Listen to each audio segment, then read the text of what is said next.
அனைவருக்கும் வணக்கம். இன்னைக்கு வாழைப்பூ வச்சு வாழைப்பூ உக்கான் எப்படி செய்யறதுன்னு பார்க்கலாம். வாழைப்பூ உக்கான் செய்ய தேவையான பொருட்கள்: வாழைப்பூ 4 மடல் தான். 4 மடலை சுத்தம் பண்ணி அதில் உள்ள இருக்கிற கல்லெல்லாம் எடுத்துட்டு தண்ணியில் போட்டு நல்லா வாஷ் பண்ணி வச்சிருக்கேன். ஒரு பிடி உளுத்தம்பருப்பு, ஒரு பிடி கடலப்பருப்பு, ரெண்டையும் அரை மணி நேரம் ஊற வச்சு சுத்தமாக தண்ணி இல்லாமல் வடிகட்டி வச்சிருக்கேன். பெரிய வெங்காயம், ஒரு நல்ல பெரிய வெங்காயத்தை சுத்தம் பண்ணி பொடியாக கட் பண்ணி வச்சுருக்கிறேன்.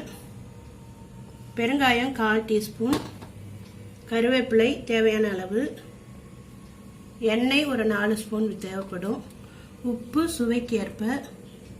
இது பருப்போடி போட்டு அரைக்கிறதுக்காக 2 காஞ்ச மிளகாய் தாளிக்கிறதுக்கு, அப்புறம் கடுகு, உளுத்தம்பருப்பு. ஒரு மிக்சி ஜாரில் 2 மிளகாய், காரத்துக்கு வேணால் 2 மிளகாய் போடும், உங்களுக்கு வேணும்னா இன்னும் 2 மிளகாய் சேர்த்துக்கலாம். உப்பும் சேர்த்துக்குங்க. அடுத்தது இந்த பருப்பு, அப்புறம் வாழைப்பூ எல்லாத்தையும் சேர்த்து குறைன்னு அரைக்கணும்.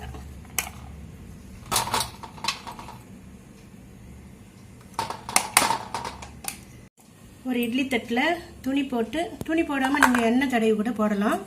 இது மாதிரி அரைச்ச மாவை இது மாதிரி தட்டி நடுவில் ஒரு ஓட்டை போட்டு இட்லி பானையில் வச்சு ஒரு 10 நிமிஷம் வேக விடணும். கேஸ் ஆன் பண்ணி இட்லி பானையில் ஒரு 3/4 லிட்டர் இல்லைன்னா 1 லிட்டர் கூட தண்ணி வைக்கலாம். ஏன்னா இது 10 நிமிஷம் வேகணும். தண்ணி கொதிக்கட்டும். கொதித்த பிறகு தான் இதை வைக்கணும். அப்போ தான் கொதிக்க ஆரம்பிக்குது. இப்போ இதை நம்ம இட்லி தட்டை வச்சு ஒரு 10 நிமிஷம் வேக விடலாம்.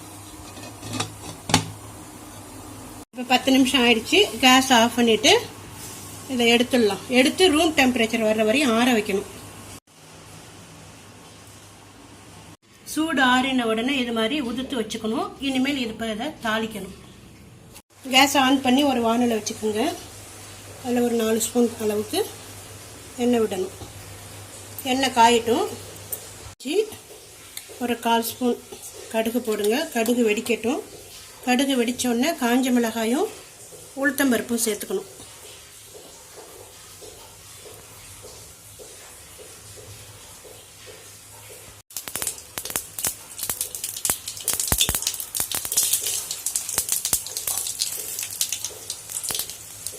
நான் மஞ்சப்பொடி போட சொல்ல மறந்துட்டேன். இப்போ 1/4 ஸ்பூன் மஞ்சப்பொடி.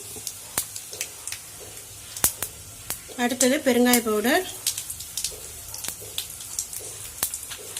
அடுத்தது வெங்காயம், கூடவே கருவேப்பிலையும் சேர்த்துக்கலாம்.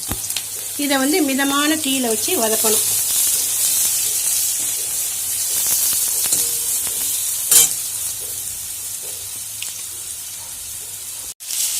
இப்போ நம்ம உதுத்து வச்சிருக்கிற இந்த வாழைப்பூ வேக வச்சு வச்சுருக்கோம் இல்லையா, அதை சேர்த்து ஒரு 3 நிமிஷம் நல்லா கிளறி விட்டுட்டு கேஸ் ஆஃப் பண்ணிடணும்.